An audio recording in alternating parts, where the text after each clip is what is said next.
Всем привет, вы на канале Мир это просто. Алексей Борода, Дмитрий с нами, привет, Дим. Привет. Да. Значит, чего? Сегодня речь у нас пойдет про прошедшие соревнования. Погода плюс 4, наверное, изморозь такая мерзкая, ну кошмар. Но зато имитация настоящей охоты, как бы, кстати говоря, которую Дмитрий устраивал. Как, Дима, они назывались? Кубок ATA Arms и Вжик Слет 2023. Да, сначала я чуть-чуть от себя. Видео мы сейчас там по мере нашего вот этого будем вставлять с соревнований. У нас там немножко техника подвела, потому что, ну, погода мы не угадали, да, в этот раз вы не угадали. И мы не угадали. Мы угадали. Да. Ну, кстати, да, настоящая охотничья была. Была экстремальная погода, мы уже за неделю понимали, что будет так, но решили ничего не менять, что приедут самые такие приверженные, отчаянные. Да. Вот, и приехали, приверженные и отчаянные.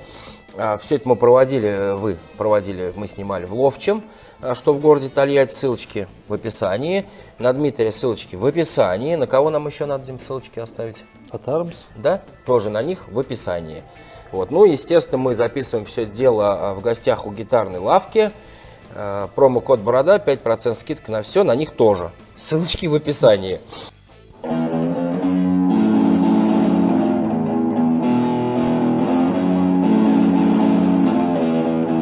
%скидка по промокоду Борода на любую продукцию магазина «Гитарная лавка», Самара, Москва, интернет-заказы, все, что захотите. Ссылочки все в описании.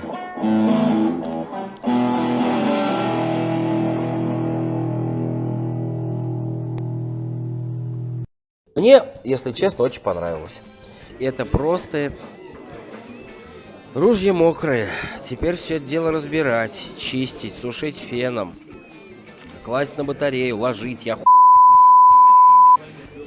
все насквозь промокли. Рожи красные у нас у всех, как с мороза. Ну вот, итог таков. Мокрые, но довольные. Лозунг этого мероприятия. Необычно? Необычно. Сидячая стрельба вообще меня поразила. Я, кстати, почти все выбил, как казалось.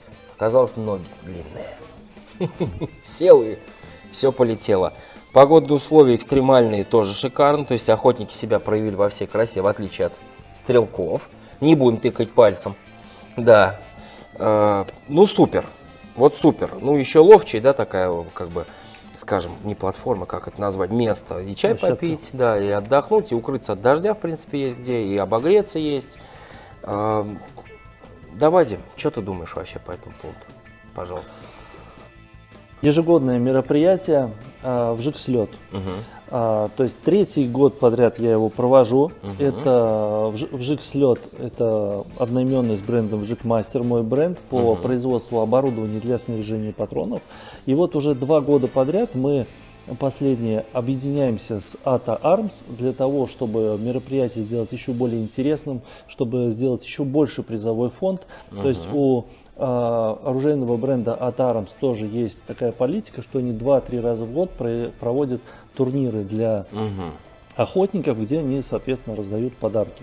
Вот, и мы вот решили объединиться.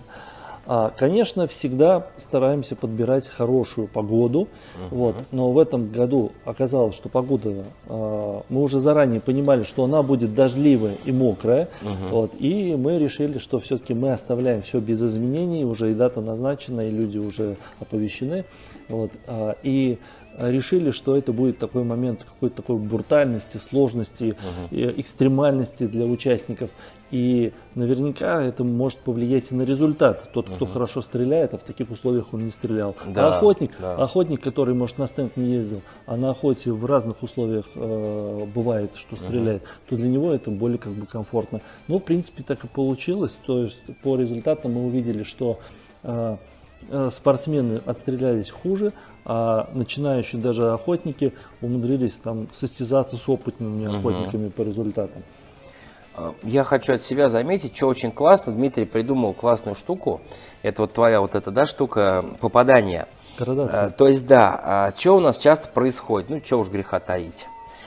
Спортсмены записывают себя в охотники, опытные охотники записывают себя в начинающие охотники и так далее, и так далее. Дмитрий нашел способ, как все это дело, как это сказать, ну, сделать правильным, да? Дим, расскажи, как ты это решил?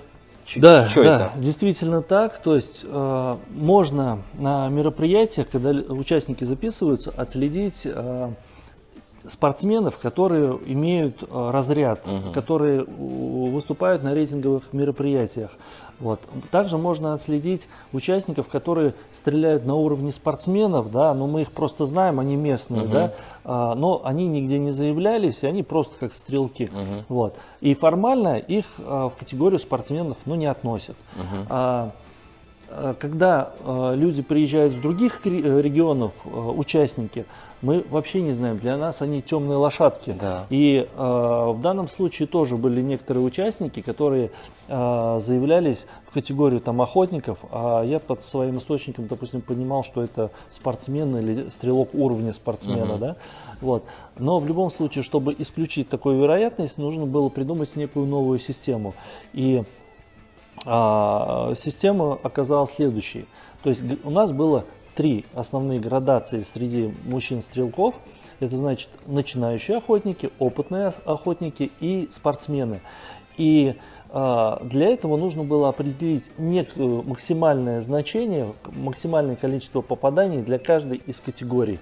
Вот. То есть, если вдруг, как это было раньше, хороший стрелок записывался в охотники и вот с отрывом там, в 10 очков побеждал всех, кто там действительно были охотники, а он был спортсмен, то в этот раз была определена максимальная цифра для каждой категории, и о ней никто не знал, кроме меня. Я даже скажу, что Ата Армс не знал эту цифру, знал только я. Это правильно, потому что секрет, который знают двое, уже не секрет, да. Это понятно. Соответственно, в начале мероприятия я объявил о том, что для каждой из категорий есть некий диапазон. Там, для начинающих это был от 20 до 40%. Вот где-то здесь одна единственная циферка, это максимальное значение. Подгадать ее невозможно. Очень легко перелететь или наоборот не добрать. Вот. Также для опытных охотников это была цифра. То есть в начале мероприятия я показал конверт, где запечатаны эти циферки, и которые в момент подведения итогов были распечатаны, и было показано, что это так. Вот. И что мне как организатору понравилось, да, потому что я уже на достаточное количество мероприятий подобных ездил, как в Самаре, так и там в Казани, Питере, Москве. То есть побеждают как-то одни и те же люди. То есть я знаю, что вот стрелки, то есть я уже их узнаю. Вот. А в этот раз победили совершенно люди новые, которых я даже кого-то первый раз видел, в принципе, то есть не знал, что они бывают. То есть и был такой формат, я когда анонсировал это мероприятие, приглашал, прям вот уговаривал буквально охотников: приезжайте, не бойтесь, потому что люди, охотники боятся ехать на такое мероприятие, потому что они говорят: а что мне ехать там состязаться со спортсменами, мне рассчитывать не на что, да? А суть в том, что дать шанс каждому охотнику, каждому стрелку здесь побороться за приз в своей категории, в уровне своих навыков. Я сразу ребятам тоже добавлю, 16-й калибр тоже можно стрелять. И 16-й, и 20-й. Да, потому что, кто не знает, на спортинге мы не стреляем, только 12-й калибр, то у Дмитрия Национальных можно это стрелять. То есть любой охотник со своим ружьем настреленным, пожалуйста, приезжает и стреляет. Главное, что дробовое. Да, Главное, что не крупнее 7,5. Ну да, то есть и полуавтоматы, соответственно, у нас, и пожалуйста, то есть, да, просто по 2 заряжаемся, как обычно, и все. Дим, у меня вопрос еще. Вот, например, я, во-первых, кстати, тоже со следующих соревнований тенденцию заведу. Я уже в спортсмены перехожу, потому что я уже начал тренироваться, да, наступать. То есть я надеюсь, за мной и спортсмены все начнут записываться куда надо, в спортсмены. Второй момент. Например, выиграю я, в следующем году ружье. Я могу отказаться от него в пользу кого-то, в пользу второго места? Например, не надо мне полуавтоматическое ружье, грубо говоря, да, зачем? Тем более, сам знаешь, у нас зачастую люди, совсем не бедные приезжают. Скажу так, что была практика, что отказывались от ружья в пользу стрелкового клуба. То есть это было в Казани. Это было в Казани. Вот. В части того, когда стрелок выигрывает и говорит: мне оно не надо, пусть за меня заберет Вася, вот, в этом случае нет. Нет просто если оно остается, грубо говоря, сертификат идет именной, потому что, да, выписывается. И Ну, как тоже показывает практика, да, почему мы делаем акцент, что это охотничий турнир, потому что, как правило, спортсменам ну, ружье такое не нужно. Ну вот я поэтому на себя обратил да, момент. У спортсменов уже там очень дорогие ружья, которые... Ну, у меня недорогой, да, но мне просто полуавтомат не которые нужен. для спортивной стрельбы, Да. да, а мы говорим для стрельбы на охоте, это охотничье ружье. да. Вот. Поэтому, когда спортсмены выигрывали, они, как правило, потом приходили, а можно я там сразу вот на Васю переоформлю? Нет, говорит, ты выиграл, вот ты сначала его оформил на себя, потом продавай и так далее. Да. Ага, понял, ладно. Ладно. Ну вот, да, этот момент надо было обсудить. Потому что, ну, мало ли, вот так вот, кто выиграет, кто там, особенно со спортсменов, там своя же история вот этого. Исключение было из правил, это когда, ну, сейчас же, чтобы владеть пятизарядкой, нужно сначала 5 лет отохотиться. Ну да, кстати, кто не знает, да. Да, нужно отохотиться с переломкой. 2 года. 2 года, да. Так. То есть имейте в виду, ребят, да, что первые 2 года, когда вы получили первое свое в жизни разрешение на хранение и ношение, у вас 1 или 2-зарядное ружье только. Через 2 года, соответственно, вы можете многозарядку брать. Так вот, ввиду того, что ввели изменения, чтобы купить пятизарядку, нужно сначала 2 года отохотить с переломкой, и, допустим, выигрывает стрелок, который, ну, меньше 2 лет без года владеет, недели, да, стреляет. Вот здесь в порядке исключения было так, что он говорит, оформи на моего там папу, дядю и так далее, да, потом я с него переоформлю. Тут вот шли навстречу. Да, тут вопросов вообще, я думаю, ни у кого никаких не возникло, потому что, ну что уж, вот так вот закон лег. Да, мы сейчас, кстати, у нас ребята есть, кто выиграл, да, мы сейчас поговорим с ними еще. Так, ну что, кстати, хочу сказать, что организация на высшем уровне. Большое тебе спасибо за это. Все понятно, быстро мы, кстати, все отстреляли, все прошли. Достаточно, по-моему, перестрелов были, наверное? Было много да? перестрелов. Я не попал. В каждой категории, и в спортсменах, и в опытных, и в начинающих, везде за призовые места были перестрелы. Точно, точно. По спортсменах я еще, да, точно. Кое-кто у нас там перешел в спортсмены, да. Точно. Ну, интересно, все равно все быстро. Повторимся, погода, может быть, даже, да, плюс какой-то. Имейте в виду, мужики-охотники, смотрите, вообще не стесняйтесь. Я буду анонсировать просто в следующий год на канале, когда, да, там запишем короткое видео. Да. Вот, просто раз-раз там. Вообще не стесняйтесь, кайфанули. Все это совершенно недорого. Мы же 50 выстрелов, по-моему, да, всего делали? Да, было 50 выстрелов. Притом патроны можно купить, ну, грубо говоря, обычно, ну, в ловчем можно же купить. Можно, но лучше с собой. В этот раз было обязательное условие от стрелковой площадки «Ловчий плюс», что патроны приобретались там.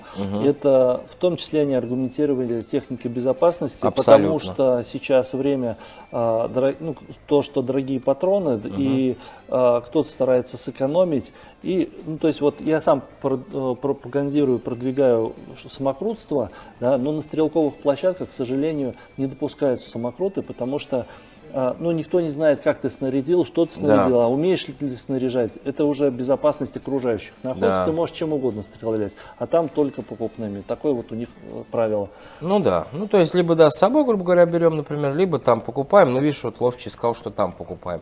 Ну, все это недорого, ну, 50 выстрелов, там это 2 пачки, там, ну, 2000. Исключение было то, что если у вас 16 или 20 калибр, там просто таких калибров не продается, поэтому нужно было с собой привозить. Да. Вот. У нас, кстати, Серега, мы там тоже его небольшое интервью с ним записал, вставим. Он 16 здорово тоже лупил. Меня даже обошел. Я, по-моему, 17 стал, что ли. Ну, плюс-минус. А Серега где-то 15 вообще вошел. Вот 16 калибр, он с него там, говорит, охотился последний раз 7 лет назад вообще. То есть он сейчас тоже с мелкашки в соревнованиях, таких прям на хорошем уровне участвует. Вот, пожалуйста, вам яркий пример. Да. Человек, который 7 лет ружье в руках не держал, взял и бахнул.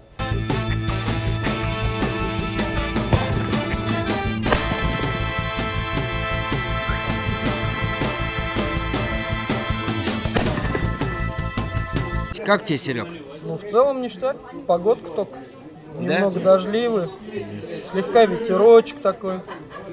Его слышно, Дима? Тебя слышно, Серег? Ништяк. Ты промок? Слышит. Да. Я вообще просто... Что еще важно отметить, в этот раз было 4 площадки, и они были максимально приближены к охотничьим ситуациям. И Честно скажу, это даже спортсменов некоторых выбило из колеи, Да, потому что я это не стоял, спортивные, конечно, да, над этим. не спортивные дисциплины, это нетипичные какие-то полеты, комбинации. То есть, допустим, та же стрельба в положении сидя, ни один спортсмен так не тренируется, а тут сидишь в положении сидя, еще некоторые вложенные, некоторые не вложенные ждут, откуда полетит. Или там у нас были полеты, это спонтанный вылет. Вообще, мне так понравилось. Это как на охоте, ты не знаешь, Супер, откуда полетит, супер. ты стоишь и вдруг раз порхнул, ты скидываешься, стреляешь. Да, людям давай поясним. То есть, допустим, у нас 7 там машинок, по-моему, да, стояло. И то есть вы вообще не понимаете, какая из машинок сработает, куда стрельнет. То есть у вас вот 300, ну не 300, 180 градусов, короче, вы должны быть сосредоточены. Круто. Да. Мне очень зашло. Вот. И вот эта стрельба с подхода. Стрельба с подхода, она сложная в плане организации техники безопасности, потому что это хождение с ружьем в сторону выстрела, да, чтобы, не дай бог, в азарте стрелок не повернулся с оружием, когда назад отступает. Да? Вот. Но это та самая вариация, когда вы на охоте идете, из-под вас взлетает перепел, утка, там, куропатка, кто угодно, да, и вы вот скидываете, стреляете. Опять же, вы не понимаете, в какую сторону полетит мишень. Классно, да, мне тоже это, кстати, очень зашло. Ну, сейчас там нарезочки мы вставляем, у меня все это есть заснятое. Очень круто, мне прям вот, блин, ну, спонтанные вот эти мишени, жалко, на соревнованиях на больших их почему-то не используют. Потому что, ну, и ситуация, видно сразу, кто есть кто. Кто, грубо говоря, там 100 тысяч выстрелов нарабатывал, а кто просто вот интуитивно как-то вот понимает, да, что происходит, что с ружьем делать. Потому что спортсменов, конечно, их сразу видно. У них все кстати, вот что стоит еще отметить, реально были люди, которые первый раз приехали на стендовую площадку. Их видно было, да, их видно было. То есть и один из моих товарищей, с которым мы ездим на охоту, он, правда, ни разу не был на стрелковой площадке. Вот. Он записался в начинающие охотники, говорит, ну я не умею, говорит, по тарелочкам стрелять.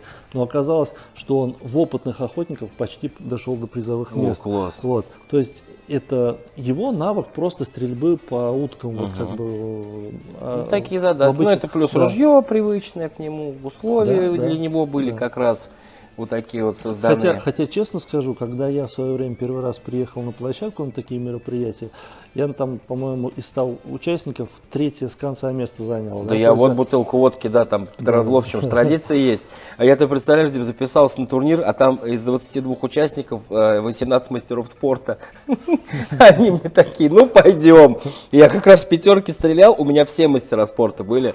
Я специально попросил, как мы знаем, равняться надо на лучших. Вот я, конечно, дал там 28, я попал из 100, мне дали эту бутылку водки, а у них там отрыв типа 83, 85, 94 попадания из 100 такие. Я такой, спасибо. Ну, это я к тому, что охотникам мы скажем, что не надо стесняться, никто смеяться не будет вообще. Это просто, что это вообще вот, это даже исключено.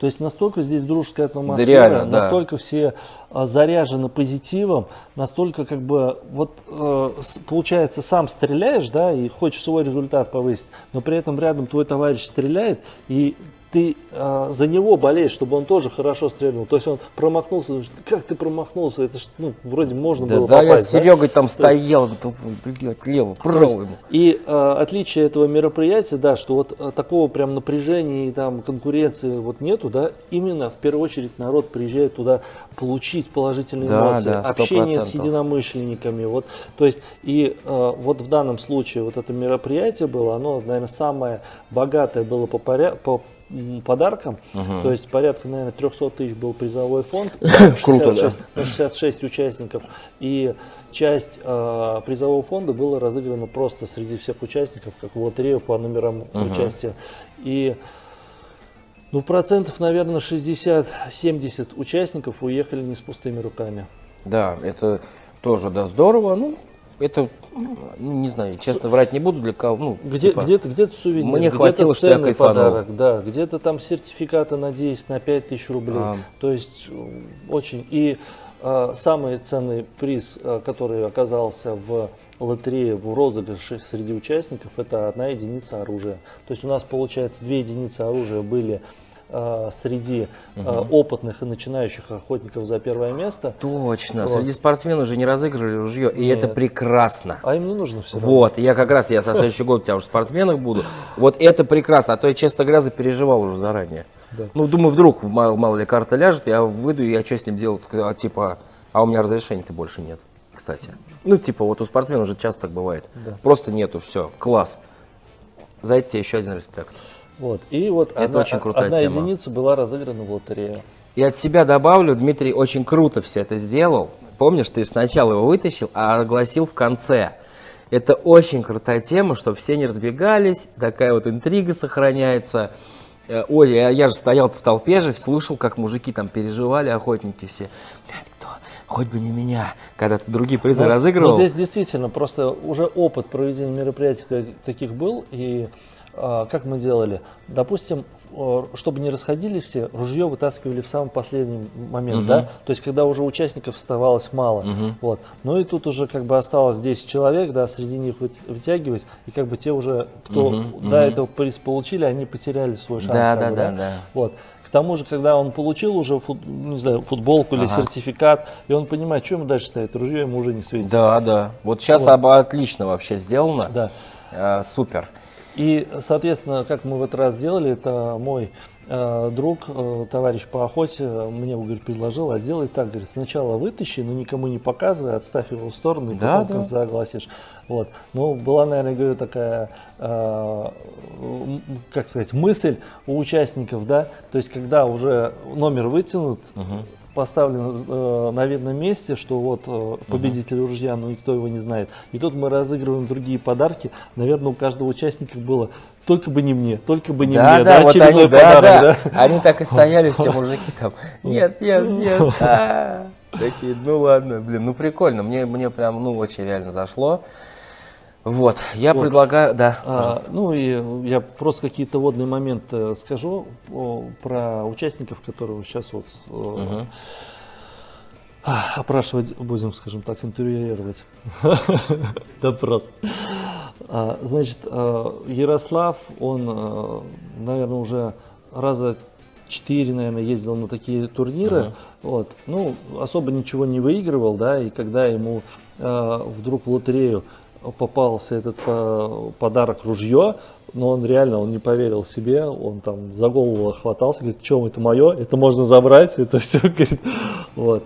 Ну и у нас вот стрелок Андрей, который в начинающих охотниках был, я на самом деле даже его визуально до этого не помнил. Оказывается, он до этого один раз ездил к Олегу Слобожанову, одну тренировочку взял, то есть настолько он как бы неуверенно стрелял, да, и я полагаю, что он даже не ожидал на то, что он что-то вообще выиграет. То есть он, наверное, больше для практики поехал, и для него было, наверное, огромной неожиданностью, что ему и ружье, то есть вообще первый раз приехал. Не, классно, да, история супер вообще.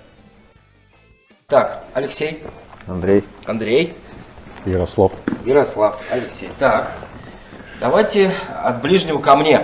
Андрей, ты у нас что выиграл? Начинающий. Начинающий? Что-то не похож ты, честно говоря. На начинающего. Вот. Видите, ребят, ружье выиграл. Да. То есть ты занял начинающий, грубо говоря, первое место и Да. взял ружье. А так, ну, давно стреляешь? Вообще с детства. Я охотник как бы с детства, но по тарелкам я практически не стрелял ни разу. Я вот к Олегу съездил на пробу, на тренировку. Он попробовал, Олег говорит вроде, ребята, кто хотите, приезжайте, будет вот турнир. Ну, как бы я поехал не то что на турнир, а на тренировку не сам. У меня товарищ первую тренировку без меня съездил. Потом, а так как мы охотимся вместе, он говорит, поехали. Я говорю, конечно, мне самому интересно. Чтобы, как бы сказать, профессионал посмотрел, указал мои ошибки, поставил, чтобы я уже стрельбу не просто стрелял, как бы сказать, на авось, а я понимал свои ошибки. То бишь я понимаю, допустим, я промахнулся, я понимаю, что я сделал не так. С людьми пообщаемся, посмотрим, побудем в обстановке. И, как оказалось, вот вообще там классно очень было. Все ребята, да, все дружелюбные, все, как вот говорили, До этого все друг за друга болели, ничего такого не было, там попадаешь, не попадаешь, как бы это уже на втором плане. Вот и что от себя хочу сказать, я все-таки спортинг уже стал стрелять, я со спортсменами часто пересекаюсь. Там, конечно, ситуация немножко другая. То есть тут реально у нас мы все равны, ну кто-то лучше, кто-то хуже, господи, там кому это, ну, лишь бы человек, как говорится, был хороший, да, всем пофигу, все кайфанули, чай, кофе, там все Да. попили. В спортинге ситуация другая, там тоже ни в коем случае никто ни над кем не смеется, просто есть мастера спорта, есть все остальные. То есть они с тобой общаются, все, но у них там такая, ну как бы, ну все там, ну ребята, это нормально, то есть у них такой здравый уже, ну не гордость это, а как скажем, вот, ну то есть они свое уже бахнули, они уже кайфуют там, то есть мы там, я, честно, не переживаю, конечно, ну хочется, они уже просто вот себя сами с собой уже, ага, кто сколько выбьет, интересно. Ярослав, ты что, рассказывай. Я в лотерею выиграл. Сейчас, подожди, перебью. Относительно, значит, Андрея, то есть, когда мероприятие организовывал, я всех участников добавлял в общий чат, где я мог бы информировать ребят и так далее. Ну и, соответственно, чтобы сохранять заинтересованность, я делал какие-то информационные вбросы и задавал вопросы и так далее. И в том числе я говорю, ребята, как вот вы считаете, какая градация должна быть, где заканчивается начинающий, где заканчивается опытный в плане процентов попаданий. Вот. Ну, соответственно, ребята отвечали, я обратную связь не давал, не давал по своим ожиданиям, но большинство говорили, начинающий должен закончиться на уровне 50%. Но я для себя понимаю, что 50% это надо уметь стрелять, Да, чтобы нет, попасть. да, это конечно, нифига не начинающий. конечно, То есть конечно. я для себя понимал, что циферка будет ниже. Вот. Но, соответственно, те, кто в чате есть, они читают, они для себя вот этот барьер установили 50%. Вот. А Андрей настрелял 34%, и это был максимальный показатель для начинающих охотников. Я думаю, что он когда ехал, он точно, почитав вот этот чат, он ни на что не рассчитывал. Вот. Для меня же было важно показать, дать возможность, и чтобы вот люди, которые вот боятся приезжать, начинающие охотники, которые не умеют стрелять, чтобы в этой категории был свой победитель. Притом, мужики-то, вспомню, у нас в Казани, что ли, они были, да, в возрасте прям уже. Вот как раз у меня перестрел был, Латипов Рафик, вот за первое место он как раз и Ему был, за 70, наверное, уже, да? Да. ну не знаю, может быть. Да, да, похоже, что вот где-то вот ему за 70 чуть-чуть. То есть я к тому, что мужики, не стесняйтесь, там дети чьи увидите, да, отцы, у кого стреляют охотники. Блин, кайф, ну кайф. Да. Ну вот если у тебя остался ролик награждения, вот Да. Латипова можно тоже показать. Я очень глубоко проникся этим дедушкой, то есть ему 68 лет. что Я ему у него- почти 70, Да, ага. я ему позвонил, это уточнил. Он поехал вообще за компанию. То есть один из участников, который занял третье место в спортсменах, вот, он поехал с женой, А, и всё, я понял. дедушке говорит, поехали, говорит, с нами. Вот. Дедушка, значит, ну ладно, я, говорит, в Тольятти ни разу не был, хочу в Тольятти посмотреть, заодно, говорит, тоже. То есть, ну, он точно ни на что не рассчитывал. А оказалось, что у него одинаковое количество вот с Андреем, это 17 попаданий из 50, вот, они в перестрелке, значит, участвовали, ну, Андрей занял первое место, а дедушка второе. Ну, представляете, дедушка 60 лет, он там только охотой занимался, он даже не надеялся, он просто на прогулку поехал, да, и тут он медальку, прикольно, мужик, прикольно. мужик, медальку заработал, понимаешь как? А ты, Андрей, как-то рассчитывал? То есть, Нет, я говорю, я поехал вообще с настроением, просто пострелять, как так на тренировке с ребятами пообщаться. ну, я вот, честно говоря, думал, что вот градация будет где-то, граница будет проходить где-то в районе 33%. Ну, 1/3 это будет переход между начинающими и Я, опытными. честно, тоже сразу И так две прикинул, две на всякие трети. категории. И я поэтому перед четвертой площадкой у меня было 15 попаданий. Я так посчитал, думаю, ну, наверное, где-то процентов 35 будет. Ну, я все равно прикидывал, как бы, какие-то шансы В попасть. итоге ты сколько бахнул? Я 26 попал. А, ну больше 50. То есть, Мы да, с тобой рядом где-то. да, тоже я на 28 четвертой были. площадке, я говорю, я что-то гадал, думаю, сейчас 3 попадания сделаю. Если бы я так сделал, то у меня было бы 18, то есть как бы Всё равно перелетел бы Да, одно. перелетел бы одно. А я как стрелял, так стрелял. И в итоге я на четвертой площадке 11 выбил мишени из 15. Ну там вот четвертая и пятая площадка, вернее, как третья и четвертая площадка, ну по номеру, не по, они были попроще, мне кажется, чем первая и вторая. Первая и вторая это где синхронные первые дуплеты. Синхронно из Да. подхода. А вторая с подхода, подхода, да, да, да. да. Ну вот они самые сложные, вот они, Блин, ну да, для охотников, наверное, да, мне наоборот. да? Да, потому что, ну, типа, что там, ничего особенного. Боковые просто мишени, их надо научиться стрелять. А да, четвертый, треуголка, я налетка. четвертый тоже нормально отстрелялся, вот сидячий. Нет, третий сидячий, Я да, сидячий да. тоже, да, Да, хотя вообще хорошо. 15 из 15 не получилось. Да. Но я вот тоже вне зачета стрелял со всеми участниками, потому что мне тоже Ты очень меня хотелось, обстрелял, по-моему. мне очень хотелось почувствовать, что я ребятам предлагаю, потому что я же тоже заранее, ну, машинки накануне настраивались, и ни у кого не было возможности Вот это пострелять. тоже да. очень правильная ситуация, да. И, соответственно, тоже я пострелял. Мне понравилось очень это с подхода, вот, и спонтанный вылет. Вот Да, прям, я в я восторге, прям да, кайфанул тоже. от них, потому что вот это вот, ну, смотри. Наиболее приближенный к охоте. Когда я вот ездил на тренировку к Олегу Слобожанову, да, там ты знаешь, откуда вылетит мишень, ты ее конечно, ждешь, конечно, ты вложился, вот это ожидание, и есть возможность думать. Вот когда ты думаешь, типичная ошибка, кто начинает стрелять, они долго думают. Да, Ты уже да. мишень улетела, а ты все еще думаешь. Да. Вот. Когда спонтанный выстрел, думать некогда, уже включается какая-то интуиция. Так как я единственный человек, кто знал, какая вот цифра, Ага. да, для опытных охотников, я стрелял вне зачета, я был просто, чтобы пройти, да, и как я у участников буду забирать призы в принципе, да, то есть это Ну было да, крайне да, нечестно да. было. А если бы ты в спортсмены заявился? А какая разница? Ну, я, во-первых, не спортсмен, я знаю свой уровень стрельбы, там это вот, скажем так, верхний предел, наверное, опытных охотников. Да, да, То ты есть, хорошо и, стреляешь, да. в данном случае, даже зная максимальную цифру для опытных охотников, я 3 очка не добрал. То есть у меня 31 настрел был, да, хотя за первое место там было 34 попадания. Да, из 50. Да, 4. Вот. Я тоже, да. То есть это что подтверждает? Я как бы знаю свой уровень стрельбы опытного охотника, и вот эту циферку я выбрал все-таки правильно. То есть был еще диапазон, куда мне, но не до спортсмена. Вот. И из года в год эта цифра не будет одинаковой, она будет, может, чуть вниз, может, чуть вверх, для того, чтобы нельзя правильно, да. было ее отгадать. Да, это Чтобы очень просто крутая история. каждый участник просто приходил, тусил, отрывался, вот максимум получал эмоций и на максимум стрелял свой результат, насколько он способен. Спортсменов хочу тоже призвать участвовать. Объясню, для нас это, ну, я, Новый видишь, я опыт. еще, да, как бы не перешел, но будем считать, что я уже перешел в спортсмены. Это просто с мужиками пообщаться, вот по кайфу, реально. Потому что мы между собой там будем в своей категории соревноваться. Просто именно опять между собойчик такой, да, ну интересно, кто кого встает, мы тем более друг друга все знаем. Вот в чем фишка. И просто с обычными, с нормальными мужиками пообщаться.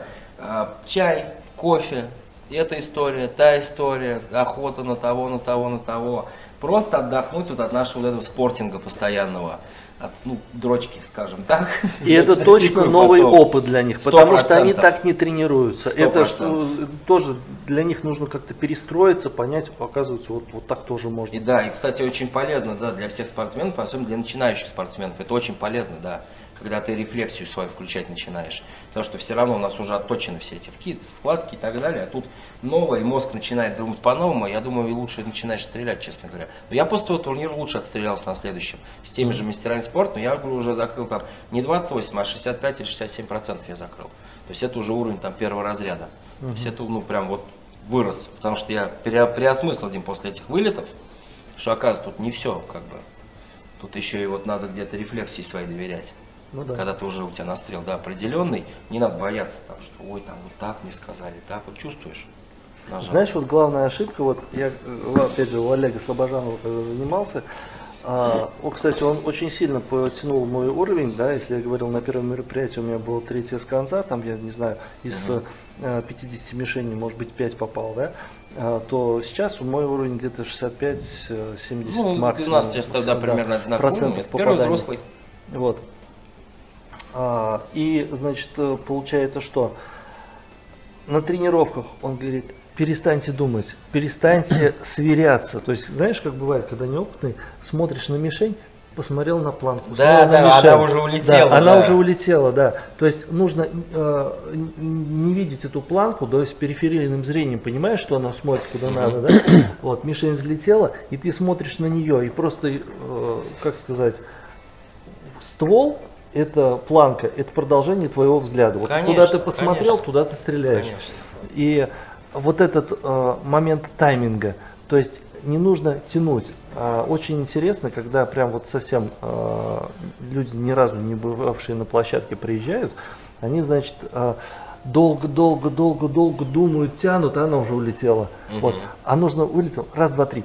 Раз, два, три. То есть вот быстро. У меня с зайцами Дим, такая проблема в этом плане. Я вот на последних соревнованиях всех убил, но уже лежачих.